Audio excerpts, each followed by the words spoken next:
तो गाइस ये वीडियो उन लोगों के लिए है जो बिहार डीएलएड का सेकेंड ईयर का एग्ज़ाम देने वाले हैं। ये पेपर H2 का है जिसमें संज्ञान सीखना और बाल विकास से संबंधित 42 शॉर्ट आंसर क्वेश्चन का विश्लेषण किया गया है। बिहार बोर्ड BACB परीक्षा पैटर्न निर्देश पर यह 42 प्रश्नों का संकलन बिहार डीएलएड के नवीनतम पाठ्यक्रम और अंक योजना के अनुसार तैयार किया गया है। परीक्षा में बेहतर अंक प्राप्त करने के लिए इन उत्तरों को उसी प्रकार बुलेट पॉइंट्स मनोवैज्ञानिकों के नाम और सटीक उदाहरण के साथ लिखें जैसे नीचे प्रश्नों में बताया गया है। तो चलिए प्रश्न संख्या 1 से स्टार्ट करते हैं। प्रश्न संख्या फर्स्ट, बच्चों का सामाजिक और सांस्कृतिक संदर्भ उनके सीखने और संज्ञान को प्रभावित करता है। वाइगोस्की के संदर्भ में व्याख्या करें। सामाजिक अंतःक्रिया। वाइगोस्की के अनुसार बच्चे समाज और संस्कृति के साथ अंतःक्रिया करके ही ज्ञान का निर्माण करते हैं। सांस्कृतिक उपकरण। संस्कृति बच्चों को भाषा, विचार और समस्या को हल करने का वैचारिक ढांचा प्रदान करती है। जेड पीढ़ी का और सहयोग। समवस्थ विकास का क्षेत्र। जेड पीढ़ी यह दर्शाता है कि बच्चा बड़ों के सहयोग से अधिक सीख सकता है। भाषा और महत्व। भाषा विचारों को दिशा देने और संज्ञानात्मक विकास को गति देने का मुख्य माध्यम है। स्थानपन्न पुनर्बलन। विकैरियस रेनफोर्समेंट से आप क्या समझते हैं, उदाहरण से समझाएं। मूल संप्रत्यय। अल्बर्ट बांडुरा के अनुसार जब कोई बच्चा किसी दूसरे व्यक्ति के व्यवहार और उसके परिणाम को देखकर सीखता है। अप्रत्यक्ष अनुभव। इसमें बच्चे को स्वयं पुरस्कार या दंड नहीं मिलता है बल्कि वह दूसरे के अनुभवों से सीखता है। सकारात्मक उदाहरण। कक्षा में किसी छात्र को किसी कार्य के लिए पुरस्कार मिलने पर दूसरे बच्चे भी वैसा कार्य करने हेतु प्रेरित होते हैं। नकारात्मक उदाहरण। किसी छात्र को शरारत के लिए दंडित होते देख बाकी बच्चे को शरारत करना बंद कर देते हैं। प्रश्न संख्या 3, औपचारिक संक्रियात्मक अवस्था के प्रमुख विशेषताओं का वर्णन करें। अमूर्त चिंतन। पियाजे के अनुसार यह अवस्था 11 से 15 वर्ष की होती है जिसमें बच्चे अमूर्त संप्रदायों पर सोच सकते हैं।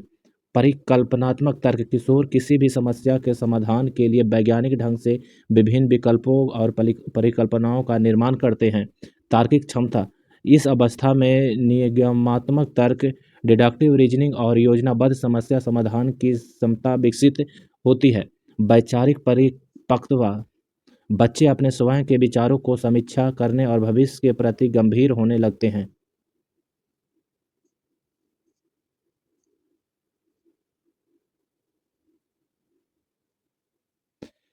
बुद्धि से आप क्या समझते हैं। प्रश्न संख्या 4, बुद्धि से आप क्या समझते हैं, बुद्धि का मापन कैसे कर सकते हैं।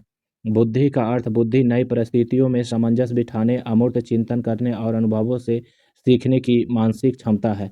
आईक्यू का सूत्र। बुद्धि मापन मुख्य रूप से बुद्धि लब्धि आईक्यू परीक्षण द्वारा होता है। सूत्र होता है मानसिक आयु बटा वास्तविक आयु गुना 100। परीक्षण की प्रकार। इसके लिए शाब्दिक बिना साइमन और अशाब्दिक क्रियात्मक भाटिया बैटरी प्रोग्रेसिव मैट्रिसेस परीक्षण प्रयुक्त होते हैं। शैक्षिक उपयोग। बुद्धि मापन से बच्चे की मानसिक क्षमता के अनुसार शिक्षण विधियों का चयन करने में मदद मिलती है। प्रश्न संख्या 5, प्रत्येक बच्चा दूसरे से भिन्न होता है, इसे अपनी कक्षा के अनुभव के आधार पर स्पष्ट करें। व्यक्तिगत भिन्नता। कक्षा में हर बच्चे की सीखने की गति, रुचि, शारीरिक मानसिक क्षमता और सामाजिक पृष्ठभूमि भिन्न होती है। अधिगम शैलियाँ। कुछ बच्चे दृश्य चार्ट वीडियो माध्यम से, कुछ श्रव्य माध्यम से तो कुछ स्वयं करके लर्निंग बाय डूइंग सीखते हैं। भाषाई और सांस्कृतिक विविधता। बिहार की कक्षाओं में बच्चे विभिन्न स्थायी बोलियों भोजपुरी, मैथिली, मगही और परिवेश से आते हैं। शिक्षण रणनीति। इस विभिन्नता के कारण शिक्षक को एक समान विधि के बजाय लचीली और बाल केंद्रित विधियाँ अपनानी चाहिए। सीखने में प्रबलन रेनफोर्समेंट की क्या भूमिका होती है, उदाहरण द्वारा स्पष्ट करें। प्रबलन का सिद्धांत। स्किनर के अनुसार प्रबलन वह उद्दीपक है जो किसी अनुक्रिया या सही व्यवहार की आवृत्ति को बढ़ाता है। सकारात्मक प्रबलन। सही उत्तर देने पर छात्र की प्रशंसा करना, शाबाशी देना या पुरस्कार देना जिससे वह पुनः प्रयास करे। नकारात्मक प्रबलन। कक्षा में शांति बनाए रखने के लिए किसी अप्रिय उद्दीपक जैसे शोर या डांट को हटा देना। अधिगम पर प्रभाव। समय पर दिया गया उचित पुनर्बलन बच्चों को सीखने की गति को तीव्र और अस्थायी बनाता है। प्रश्न संख्या 7, क्या सोचना और परिवेश एक दूसरे से अंतः संबंधित हैं, कैसे। गहरा संबंध है। सोचना, चिंतन और परिवेश वातावरण पूरी तरह अंतर संबंधित है। परिवेश ही चिंतन की सामग्री प्रदान करता है।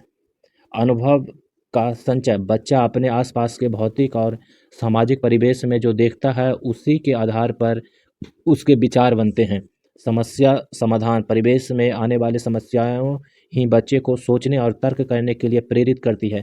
सांस्कृतिक प्रभाव, ग्रामीण परिवेश के बच्चे का चिंतन कृषि और प्रकृति के प्रति और शहरी बच्चे का तकनीकी के प्रति अधिक हो सकता है। प्रश्न संख्या 8, ध्यान और रुचि एक दूसरे के साथ साथ चलते हैं, व्याख्या करें।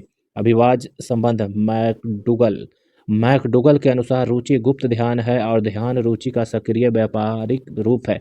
रुचि का प्रभाव, जिस विषय या वस्तु में छात्र की रुचि होती है वहाँ उसका ध्यान स्वतः और एकाग्रता से केंद्रित हो जाता है।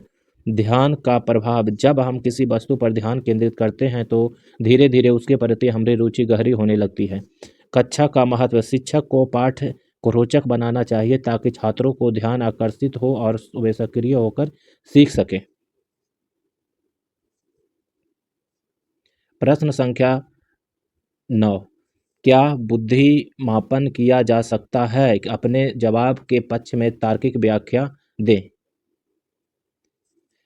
आंशिक मापन संभव है। आंशिक मापन संभव है। बुद्धि का आंशिक मापन संभव है। हाँ, बुद्धि का मापन पूरी तरह तो नहीं, लेकिन मानकीकृत मनोवैज्ञानिक परीक्षणों द्वारा व्यावहारिक रूप से संभव है।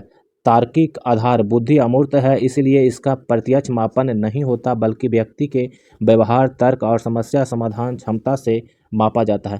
परीक्षणों की प्रामाणिकता, वेक्सलर और विने जैसे परीक्षणों ने सिद्ध किया है कि शैक्षिक और व्यावसायिक सफलता का बुद्धि मापन से गहरा संबंध है।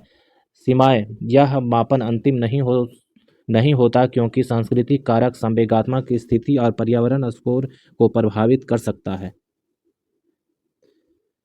सीखने की योग्यता, प्रश्न संख्या 10, सीखने की योग्यता तथा नियोक्ता, लर्निंग डिसेबिलिटी से आप क्या समझते हैं? सीखने की योग्यता किसी नए ज्ञान, कौशल या व्यवहार को सहजता से ग्रहण करना और उसे व्यावहारिक रूप में प्रयोग करने की मानसिक क्षमता को सीखने की योग्यता कहते हैं। सीखने की नियोक्ता, यह एक तंत्रिका संबंधित न्यूरोलॉजिकल विकार है जिससे समान बुद्धि होने पर भी पढ़ने, लिखने या गणित में कठिनाई होती है। प्रमुख प्रकार, डिस्लेक्सिया, पढ़ने की कठिनाई, डिस्ट्रॉफी, डिस्ग्राफिया, लिखने की कठिनाई और डिसकैलकुलिया, गणित की कठिनाई है। शिक्षक की भूमिका, शिक्षक को इन बच्चों की पहचान कर विशेष शिक्षण विधियों और धैर्य के साथ सहायता करनी चाहिए। प्रश्न संख्या 11, अवलोकन तथा अनुकरण बच्चों के सीखने की प्रक्रिया में किस प्रकार सहायक है? उदाहरण द्वारा स्पष्ट करें। अवलोकन, ऑब्जर्वेशन, बच्चों अपने आसपास के लोगों, माता पिता, शिक्षक के व्यवहार को ध्यान में देखते हैं और सीखते हैं। अनुकरण, इमिटेशन, देखे गए व्यवहार को हूबहू दोहराना अनुकरण है। बांडुरा के सामाजिक अधिगम सिद्धांत का यह मुख्य आधार है। भाषाई विकास, बच्चे परिवार के सदस्यों को बोलते हुए सुनकर और अनुकरण करके ही अपनी मातृभाषा सीखते हैं। सामाजिक व्यवहार, जैसे शिक्षक को बड़े और आदर करते देख बच्चे भी कक्षा और समाज में शिष्टाचार का अनुकरण करते हैं। अब प्रश्न संख्या 12, स्मृति को प्रभावित करने वाले विभिन्न कारकों को बताएं। सीखने का इच्छा एवं रुचि, यदि छात्र किसी विषय को रुचि और ध्यान से सीखता है तो वह स्मृति में लंबे समय तक संचित रहता है। शारीरिक और मानसिक स्वास्थ्य, थकान, तनाव, चिंता और बीमारी स्मृति को कमजोर करती है, जबकि स्वस्थ मस्तिष्क में धारणा अच्छी होती है। सीखने की विधि, रटने की तुलना में समझकर सीखना, सार्थक अधिगम और बार बार दोहराना अभ्यास स्मृति को सुदृढ़ करता है। विषय वस्तु का स्वरूप, सरल, सुसंगत, तर्कपूर्ण और चित्रों के माध्यम से प्रस्तुत की गई सामग्री जल्दी याद होती है।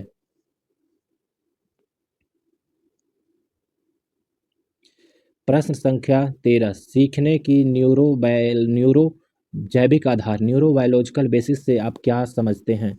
जैविक प्रक्रिया, सीखने का संबंध हमारे मस्तिष्क की संरचना, तंत्रिका तंत्र, नर्वस सिस्टम और न्यूरॉन्स की कार्यप्रणाली से है। न्यूरॉन्स या सिनैप्स, जब हम कुछ नया सीखते हैं तो मस्तिष्क के न्यूरॉन्स के बीच नए संबंध सिनैप्स बनते हैं और सूचनाओं का आदान प्रदान होता है। मस्तिष्क के लचीलेपन, प्लास्टिसिटी अभ्यास और नए अनुभवों से मस्तिष्क अपनी संरचना में बदलाव लाता है, जिसे न्यूरोप्लास्टिसिटी कहते हैं। अधिगम के में महत्व: उचित पोषण, गहरी नींद और तनाव मुक्त वातावरण मस्तिष्क के न्यूरोजैविक विकास और सीखने की क्षमता को बढ़ाते हैं।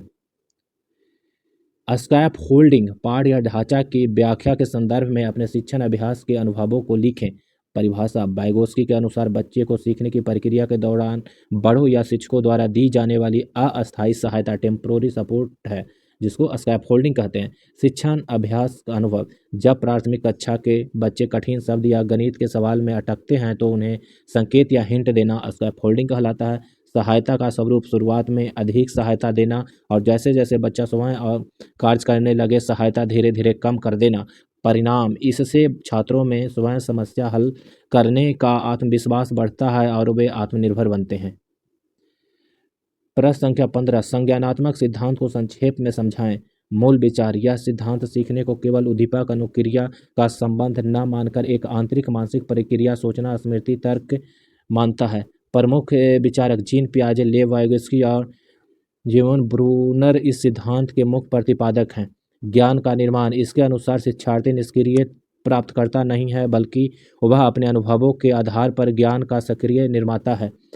केंद्रीय तत्व स्कीमा: ज्ञान के पैकेट, आत्मसातीकरण, समायोजन और मानसिक संतुलन इस सिद्धांत के कोर तत्व है।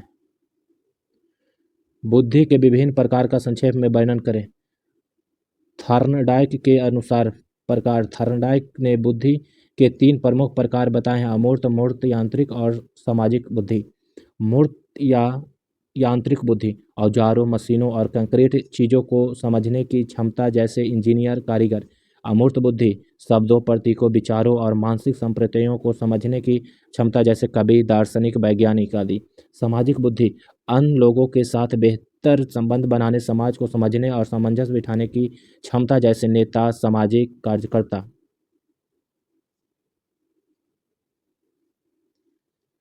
संज्ञानात्मक विकास प्रक्रिया के विभिन्न सोपान कौन कौन से हैं? जीन पियाजे के 4 सोपान। पियाजे ने संज्ञानात्मक विकास को 4 क्रमिक और मुख्य अवस्थाओं में विभाजित किया है। संवेदी पेशी अवस्था 0 से 2 वर्ष। इसमें बच्चा इंद्रियों और शारीरिक गतिविधियों चूसना पकड़ना के माध्यम से सीखता है। पूर्व संक्रियात्मक 2 से 7 वर्ष। भाषा के विकास होता है, प्रतीकात्मक सोच आती है, लेकिन चिंतन में तार्किकता और अहम केंद्रितता होती है। मूर्त संक्रियात्मक 7 से 11 वर्ष और औपचारिक 11 से प्लस वर्ष। मूर्त वस्तुओं पर तार्किक चिंतन शुरू होता है और अंतिम अवस्था में अमूर्त एवं वैज्ञानिक चिंतन आता है।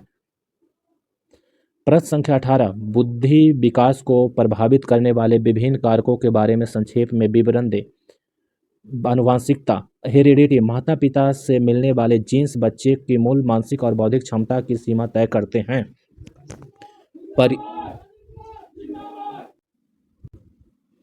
पर्यावरण इन्वायरमेंट: पौष्टिक आहार, बेहतर पारिवारिक माहौल, सामाजिक परिवेश और विद्यालय की गुणवत्ता बुद्धि के विकास को प्रेरित करती है। स्वास्थ्य पोषण: गर्भावस्था और बाल्यावस्था में कुपोषण या गंभीर बीमारी मस्तिष्क के विकास को अवरुद्ध कर सकती है। अंतःस्रावी ग्रंथियां: थायराइड जैसी ग्रंथियों से निकलने वाले हार्मोन का संतुलन मानसिक और शारीरिक विकास को सीधा प्रभावित करता है। प्रश्न संख्या 19 बच्चों के संज्ञानात्मक और ज्ञानात्मक विकास में व्यापक शिक्षक की क्या भूमिका है? अनुकूलन वातावरण प्रदान करना: शिक्षक को कक्षा में खोजी, तनाव मुक्त और स्मृति शैक्षिक परिवेश का निर्माण करना चाहिए। स्तर अनुकूल शिक्षण: बच्चों के ज्ञानात्मक स्तर आयु को ध्यान में रखकर मूर्त से अमूर्त की ओर शिक्षण सूत्रों का प्रयोग करना। सक्रिय भागीदारी: रटाने के बजाय करके सीखने, लर्निंग बाय डूइंग और प्रश्न पूछने के पर्याप्त अवसर देना चाहिए। स्कैप होल्डिंग देना: जहां बच्चे समस्या में अटके वहां उन्हें सही संकेत, प्रोत्साहन और मार्गदर्शन देकर आगे बढ़ाना। प्रश्न संख्या 20 बच्चों के संज्ञानात्मक या ज्ञानात्मक विकास में परिवार माँ बाप की क्या भूमिका है? प्रथम पाठशाला: परिवार बच्चे के विकास का पहला केंद्र है। प्रथम पाठशाला परिवार बच्चे के विकास का पहला केंद्र है, जहां माँ बाप के व्यवहार और भाषा का सीधा असर बच्चे के संज्ञान पर पड़ता है।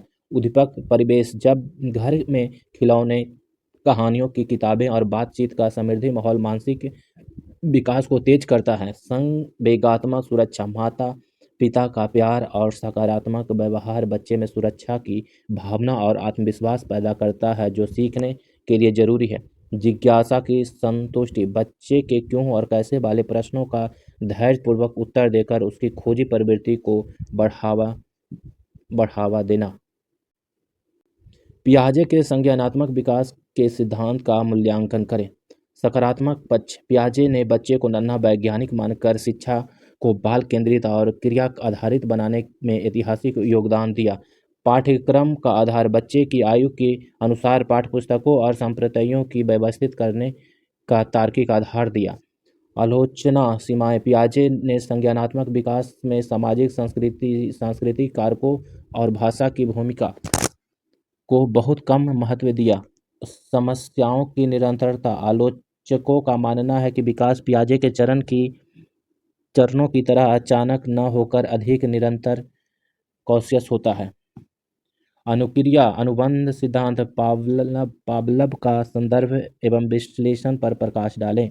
शास्त्रीय अनुबंधन, रूसी शास्त्री इवान पावलव ने कुत्ते पर प्रयोग कर क्लासिकल कंडीशनिंग का सिद्धांत दिया था। मूल प्रक्रिया, स्वाभाविक उद्दीपक, भोजन के साथ एक अस्वाभाविक उद्दीपक घंटी को बार बार प्रस्तुत करने पर घंटी से ही लार टपकने की प्रक्रिया होने लगती है। उद्दीपक सामान्यीकरण, बच्चा घंटी जैसी अन्य आवाज़ों पर भी वैसे ही अनुक्रिया करना सीख जाता है। शैक्षिक निहितार्थ, यह सिद्धांत बच्चे में अच्छी आदतों के निर्माण, भय दूर करने और भाषा एवं शब्दों के सहचरों शिक्षण में अत्यंत उपयोगी है। प्रश्न संख्या 23, पियाजे के सिद्धांत का शैक्षिक निहितार्थ स्पष्ट करें या अनुक्रिया अनुबंध सिद्धांत के शैक्षिक निहितार्थ की चर्चा करें। पियाजे का शैक्षिक निहितार्थ, शिक्षा को बच्चे की मानसिक तत्परता के अनुकूल बनाना, रटने के स्थान पर खोजबीन और समझ पर बल देना।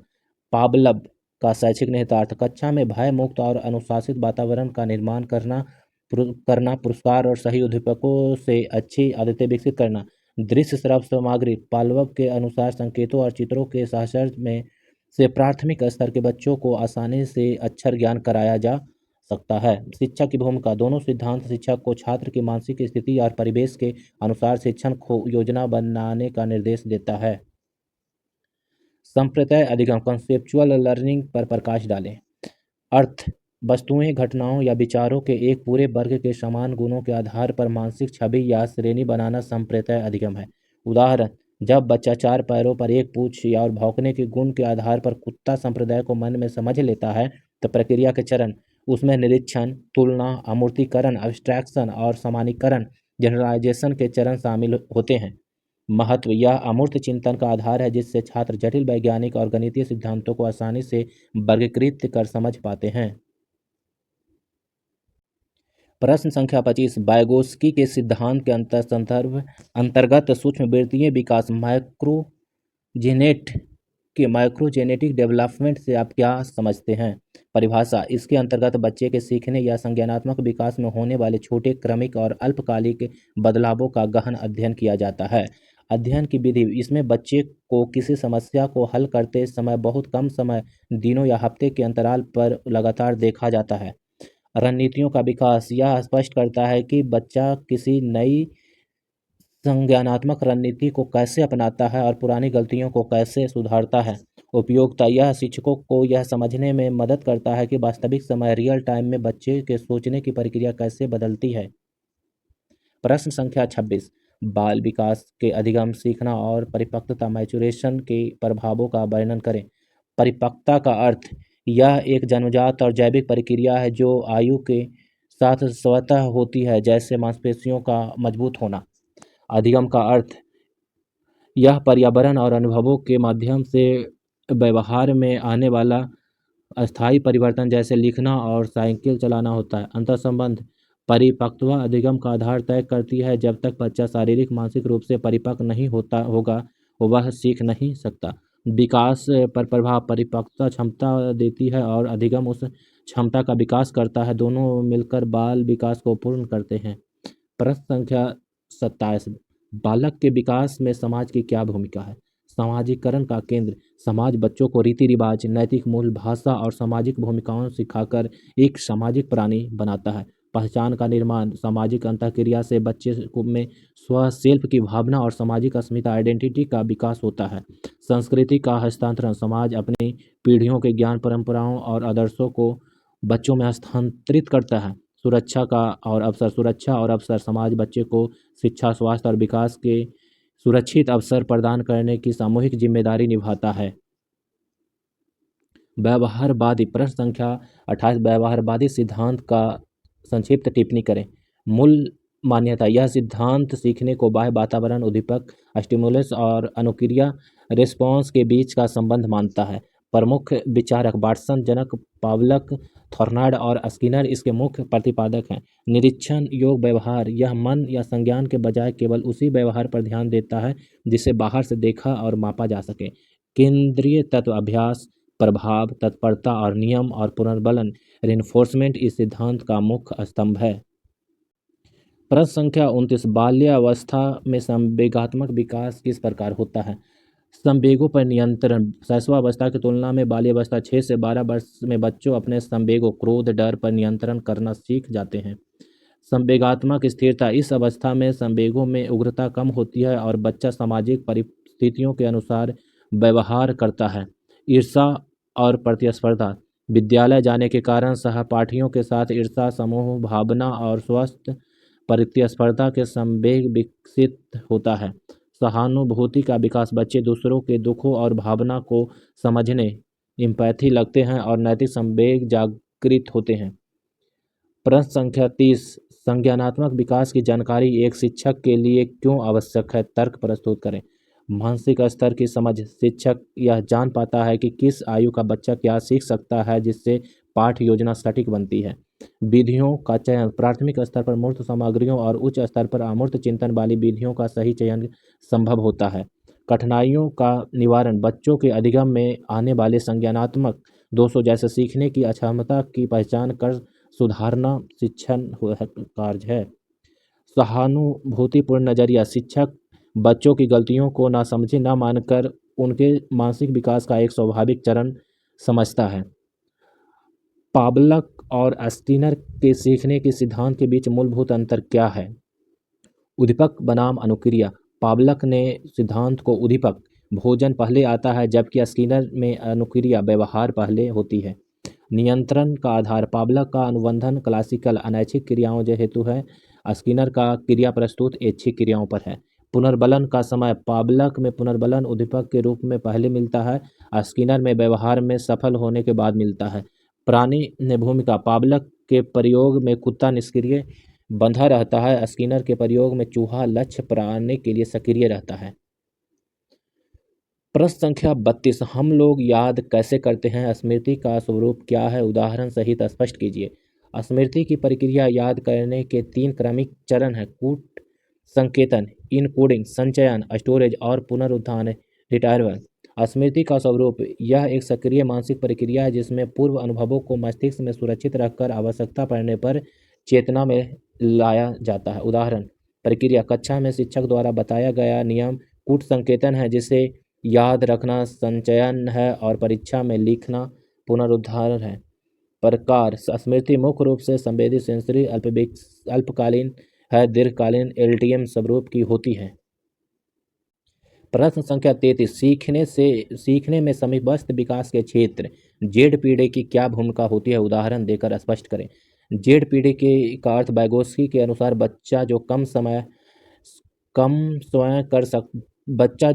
कर सकता है, जो काम किसी के सहयोग से कर सकता है, उसके बीच का अंतर जेड पीढ़ी है। सीखने की भूमिका। यह क्षेत्र बच्चे को सीखने की वास्तविक क्षमता और विकास की दिशा को निर्धारित करता है। उदाहरण एक बच्चा 5 अंकों को जोड़ स्वयं कर लेता है, लेकिन हासिल वाले जोड़ में अटक जाता है। शिक्षक के थोड़े सहयोग से वह उसे भी हल कर लेता है। यह दायरा जेड पीढ़ी है। शिक्षण में लाभ। इससे शिक्षक को पता चलता है कि बच्चे को किस स्तर पर और किसकी सहायता स्कैफोल्डिंग देनी चाहिए। प्रश्न संख्या 34। सामाजिक सांस्कृतिक विविधता तथा बच्चों का सीखना से आप क्या समझते हैं? विविधता का स्वरूप। बिहार जैसे राज्य में बच्चे अलग अलग जातियों, धर्मों, आर्थिक स्तरों और क्षेत्रीय बोलियों जैसे अंगिका बज्जिका में आते हैं। सीखने पर प्रभाव। बच्चे का पारंपरिक प्रारंभिक ज्ञान उसके घरेलू परिवेश से तय होता है। सांस्कृतिक पृष्ठभूमि बच्चे के दृष्टिकोण को प्रभावित करती है। समावेशी शिक्षा, शिक्षा को इस विविधता को बाधा न मानकर एक संसाधन एसेट के रूप में स्वीकार करना चाहिए। कक्षा का माहौल, सभी बच्चे की संस्कृति और भाषा को सम्मान देने से वे सुरक्षित महसूस करते हैं और सीखने की गति बढ़ती है। प्रश्न संख्या 35, कृत्रिम बुद्धि आर्टिफिशियल इंटेलिजेंस एआई से आप क्या समझते हैं? परिभाषा, मानव निर्मित कंप्यूटर या रोबोटिक प्रणाली जो मानव की तरह सोचते, समझते और निर्णय लेने और सीखने की क्षमता देना एआई कहलाता है। कार्य प्रणाली, यह डेटा एल्गोरिथम और मशीन लर्निंग के आधार पर पैटर्न को पहचान कर जटिल समस्याओं को हल करती है। शिक्षा में उपयोग, व्यक्तिगत शिक्षण, पर्सनलाइज्ड लर्निंग, छात्रों के प्रगति का विश्लेषण और स्मार्ट कंटेंट निर्माण में सहायक। सीमाएं, एआई में इसकी भावनाएं, चेतना, सामाजिक सहानुभूति और रचनात्मकता का अभाव होता है। प्रश्न संख्या 26, सक्रिय होकर सीखने से क्या आशय है? संक्षेप में व्याख्या करें। सक्रिय अधिगम छात्र कक्षा में निष्क्रिय श्रोता न बनकर स्वयं गतिविधियों, प्रयोगों, प्रश्नों और परिचर्चा में भाग लेकर सीखता है। ज्ञान का निर्माण, यह केवल सीखने, लर्निंग बाय डूइंग पर आधारित है, जिससे सीखा गया ज्ञान स्थायी और व्यावहारिक होता है। मुख्य तरीके, समूह कार्य, परियोजना कार्य, प्रोजेक्ट, क्षेत्र भ्रमण, फील्ड ट्रिप्स और समस्या समाधान विधियाँ। लाभ, छात्रों में तार्किक क्षमता, आलोचनात्मक सोच, आत्मनिर्भरता और विषय के प्रति गहरी रुचि का विकास होता है। प्रश्न संख्या 37, सामाजिक कार्य कारण की समझ के विकास में सामाजिक सांस्कृतिक तत्वों की भूमिका का विश्लेषण करें। कार्य कारण के समझ, किसी घटना के पीछे के कारणों को समझने की मानसिक क्षमता को सामाजिक संदर्भ होता है। सांस्कृतिक तत्व, समाज में प्रचलित मान्यताएं, वैज्ञानिक दृष्टिकोण या अंधविश्वास बच्चे के सोचने के तरीके को प्रभावित करते हैं। भाषा का प्रभाव, सामाजिक चर्चाओं और भाषा के संदर्भ में बच्चा तार्किक संबंधों, यदि ऐसा हुआ तो क्या होगा, को समझना सीखता है। शिक्षा का दायित्व अंधविश्वासों को दूर कर बच्चों को तार्किक और वैज्ञानिक कार्य कारण संबंध विकसित करने वाले सामाजिक अनुभव देना होता है। क्या सीखना और सामाजिक परिवेश एक दूसरे से अंतर संबंधित है? अनिवार्य संबंध है। हाँ, सीखना कभी एकांत में नहीं होता, सामाजिक परिवेश ही सीखने का मंच और विषय वस्तु दोनों प्रदान करता है। सामुदायिक अधिगम, बच्चा अनुकरण, भाषा और बड़ों के साथ अंतःक्रिया करके समाज के तौर तरीके और ज्ञान सीखता है। विद्यालय की भूमिका, विद्यालय लघु समाज है जहाँ सहपाठियों के साथ समूह में रहकर बच्चा सहयोग, नेतृत्व और अनुशासन सीखता है। निष्कर्ष, जैसा सामाजिक परिवेश प्रेरक और निराशाजनक होगा, बच्चे के सीखने की गति और दिशा वैसी ही होगी। सोचने सिखाने की प्रक्रिया में स्मृति की भूमिका को स्पष्ट कीजिए। सोचने का आधार स्मृति पूर्व अनुभवों और ज्ञान को संचित रखती है, जिसके बिना नया चिंतन या सोचना असंभव है। समस्या समाधान, जब सामने कोई नई समस्या आती है तो मस्तिष्क स्मृति से पुराने मिलते जुलते अनुभवों को निकालकर हल ढूंढता है। सार्थक अधिगम, नई सीखी गई बातों को पुराने स्मृति स्कीमा से जोड़कर ही बच्चा संप्रदायों को अस्थायी रूप से सीख पाता है। ज्ञानात्मक कड़ी, स्मृति भूतकाल के सीखे गए ज्ञान और वर्तमान को सोचने की प्रक्रिया के बीच एक मजबूत कड़ी का कार्य करती है। संवेगात्मक विकास से आप क्या समझते हैं? स्पष्ट करें।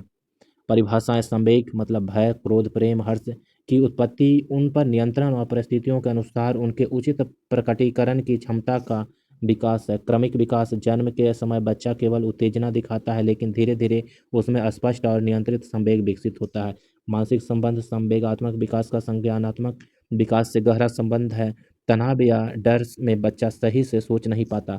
संतुलित व्यक्तित्व, सही संवेगात्मक विकास से बच्चा संवेगात्मक रूप से बुद्धिमान EQ बनाता है और समाज में बेहतर सामंजस्य बिठाता है। अब प्रश्न संख्या 21, बालक के भाषा एवं विचार के विकास से क्या तात्पर्य है? भाषा विकास, ध्वनियों, शब्दों और वाक्यों के माध्यम से अपने विचार को अभिव्यक्त करने और दूसरे की बात समझने की क्षमता को भाषा विकास कहते हैं। विचार विकास, मानसिक स्तर पर वस्तुओं, समस्याओं और संप्रदायों के बारे में सोचने, तर्क करने और छवि बनाने की प्रक्रिया है। पियाजे बनाम वाइगोत्स्की, पियाजे के अनुसार विचार पहले आता है और भाषा बाद में, जबकि वाइगोत्स्की के अनुसार भाषा और विचार की शुरुआत में अलग होते हैं फिर मिल जाते हैं। परस्पर निर्भरता, समृद्धि भाषाई परिवेश बच्चे के विचारों को स्पष्टता और तार्किकता प्रदान करता है। बच्चे की प्रश्न संख्या लास्ट है जो 42 है, बच्चों के विकास में संचार माध्यम मीडिया का क्या योगदान है? उदाहरण सहित व्याख्या करें। ज्ञान और सूचना, इंटरनेट, टीवी, यूट्यूब और दीक्षा जैसे शैक्षिक ऐप्स बच्चों को दृश्यात्मक रूप से कठिन संप्रदायों आसानी से सिखाते हैं। वैश्विक दृष्टिकोण, मीडिया के माध्यम से बच्चे घर बैठे दुनिया की विभिन्न संस्कृतियों, विकास और सामाजिक मुद्दों से परिचित होते हैं। नकारात्मक पक्ष, स्क्रीन टाइम ज़्यादा होने से शारीरिक निष्क्रियता, एकाग्रता में कमी और हिंसक व्यवहार का खतरा भी बढ़ता है। उदाहरण, शिक्षक, कार्टून या डिस्कवरी जैसे चैनल बच्चे खेल खेल में भाषा, पर्यावरण और जीव जंतुओं के बारे में गहन समझ विकसित करते हैं। अगर ये वीडियो आपको अच्छा लगा तो ये कम से कम 5-10 लोगों के बीच में शेयर कर